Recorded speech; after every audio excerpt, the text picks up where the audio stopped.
రాష్ట్రం ఆర్థికంగా బాగా లేదు, అప్పు పుడతలేదు, అనా పైసా ఎవడు ఇస్తలేడు.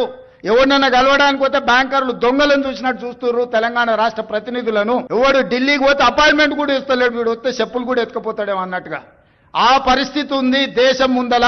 నేను వీడియో చూసి పరిశాన్ అయినా, ఇట్లా కూడా మాట్లాడచ్చు అని.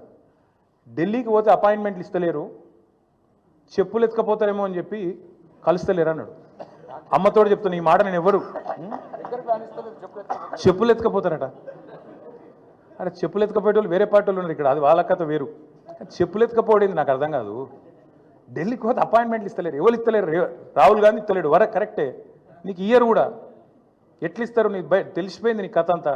ఇయరు ఈ కొత్తగా ఎవరైనా సుట్టపోడు కొత్తగా వస్తేనేమో మర్యాద ఇస్తారు ఎవరైనా సరే, 4 రోజులు ఉంటుంది మర్యాద.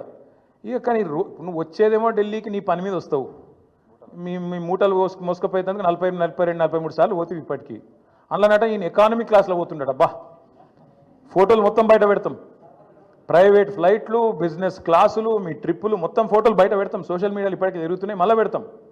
అరే గింత అన్యాయం మాటలు మాట్లాడతారు. 43 సార్లు ఢిల్లీకి పోతివి, 43 పైసలు లేకపోతివి, ఏముంటుంది ఇజ్జత్ నీకు ఢిల్లీ మార్కెట్లో?